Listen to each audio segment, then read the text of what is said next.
Hey, it's Sam again from CoinDesk Studios. I am here with Ioana Matei from Procter Gamble. We're going to talk about her practice, what they're doing in Web3 and metaverse, and kind of all the things related to innovation that we're seeing so much of around here.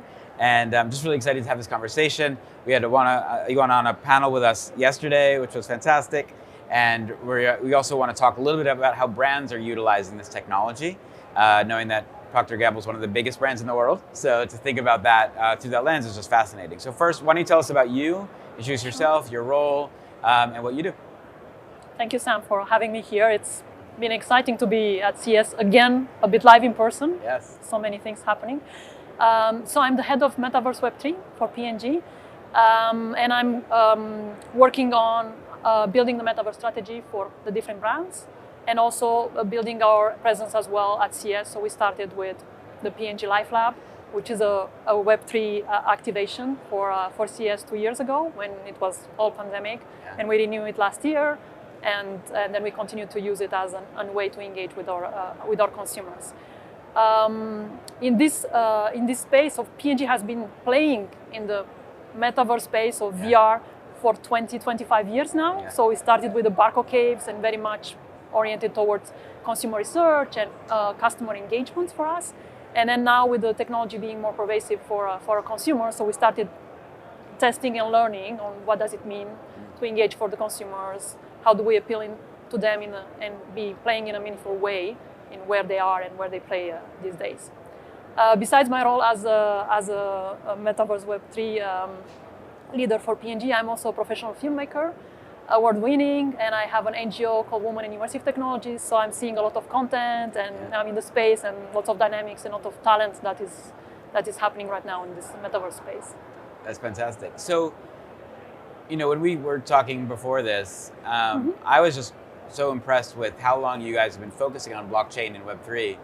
Most people came in last year as a brand, but you guys have now been working on it. Not only there's the decades of VR and kind of gaming and that world, but also even with blockchain, you guys have been in now for multiple years in sort of just engaging in, it sounds like, doing the research and figuring out where the right place to play is.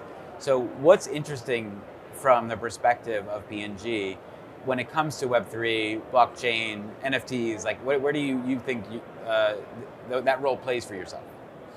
So I think for us what's important is to understand the consumer, right? So we are the core an innovation company, so we have this innovation in our bloodstream, and we always want to reach out to the consumer, understand what they need, and elevate our experience to the consumers. So we see right now in the last years, we see that these gaming platforms and the Web3 is kind of evolving the consumer experience, and we also want to understand via this test and learn approach on like how do we appeal to them in an authentic way and create utility. So in some of the spaces we are very early stage, and I think many companies are, right? Because we're all experimenting and trying to think like what is an engaging experience.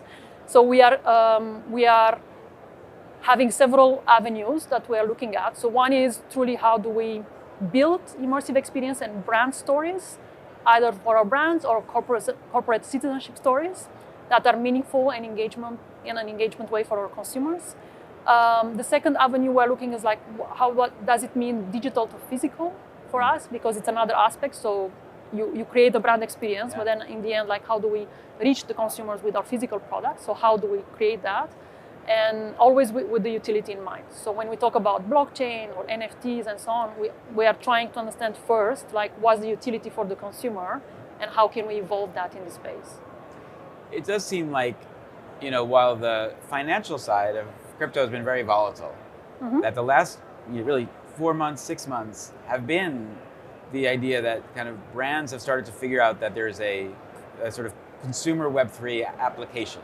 And we have yourselves, we have Starbucks and Adidas and Nike and Reddit, all these different brands coming in. So, is this the beginning of that moment where maybe the tool set finally can help kind of the business cases? Like, how are you guys looking at this from how it transforms your business? So I think there is a hype, of course, with the cryptos and NFTs that are more financially linked. Yeah.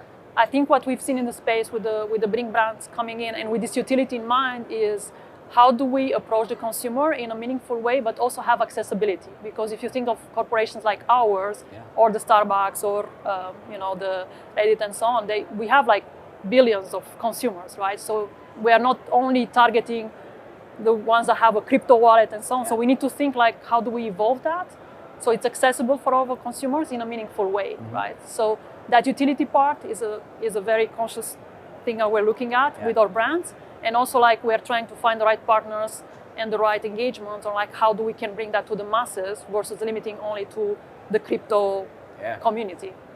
So I mean, I spoke recently with Kate Brady from PepsiCo, and I think of her and I think of what you guys are doing, that both of you have brands that touch not only tens to hundreds of millions of people, potentially billions, but also are completely global. Yes. Right. So, it sounds like is there a strategy you think of about designing for such a large audience, or is it really about a test case and then kind of widen out those concentric circles? How should people approach that? So of course we're thinking longer term, right? So it's a kind of strategic thinking, and then we start small and test and learn in different areas and with different brands. I think for us, I mean, in the space for sure, as a starting point, we want to be where the communities are and where the audience is. So we're looking at the gaming platforms, and we're looking also at having experiences that are accessible, so web-based, so you don't need an app, you don't need a crypto wallet, etc., to reach those communities.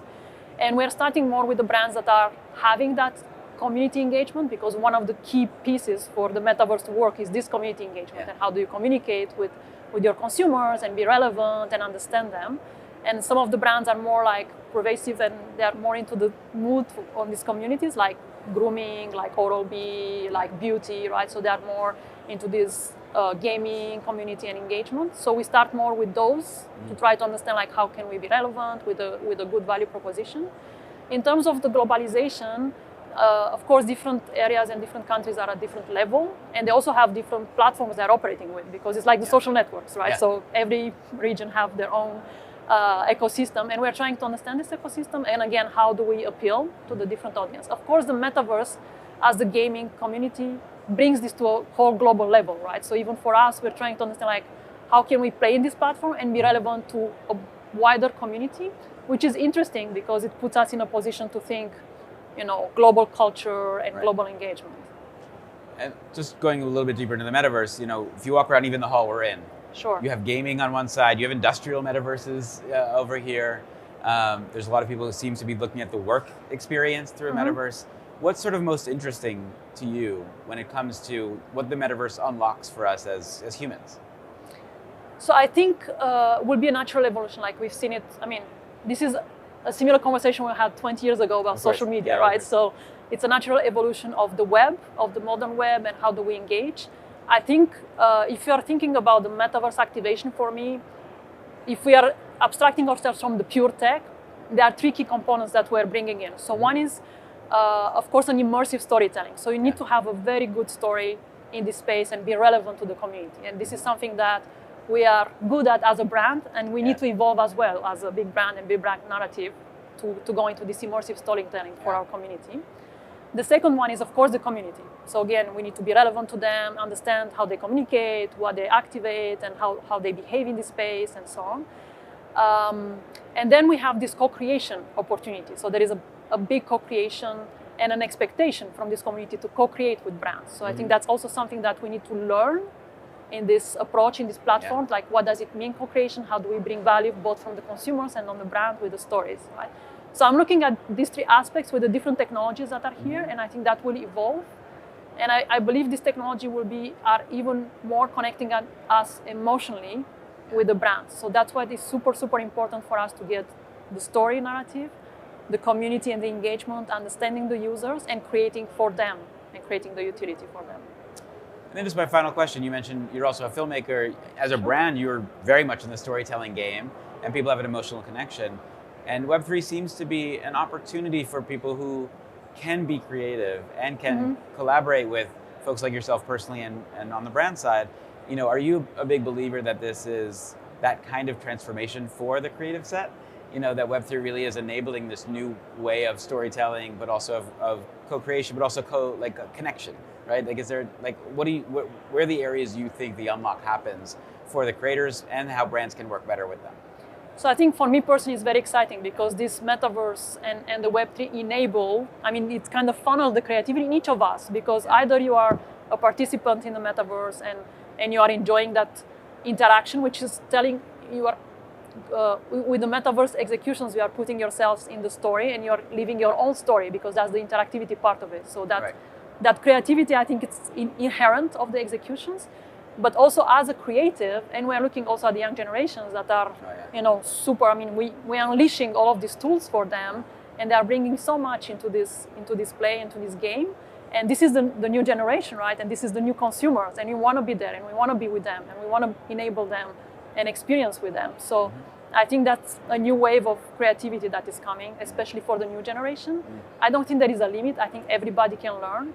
Also with my NGO, that's why we're pushing, right? Also women and non-binary people. So to be like, you don't need to be an expert, because creativity, and now with the tools and the self-serve tools, you can really create from, you don't need to be super expert to create in this space. And I think that's exciting overall. And so it sounds like, whether you're a creator or you're a brand, we're still in that experimental phase of trying to figure out what fits, but maybe now there's just a bigger audience for the opportunity when it does succeed. Now you have a different way you can relate to them as a community and as sort of a kind of collective opportunity to bring more ideas to the top. Yeah, and I think the power of the storytelling and the engagement is super important here, and we've seen it. With some of the executions like the P&G Life Lab. Yeah.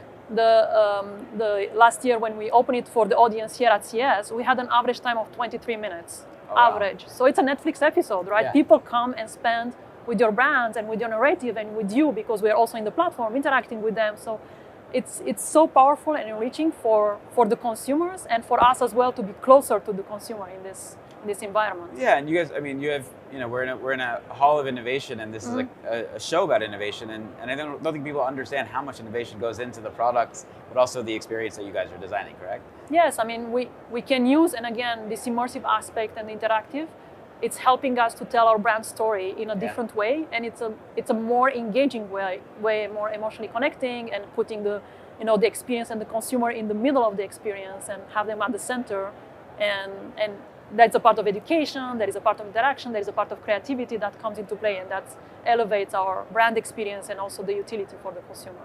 Amazing. Well, Ioana, thank you so much for spending some time with us.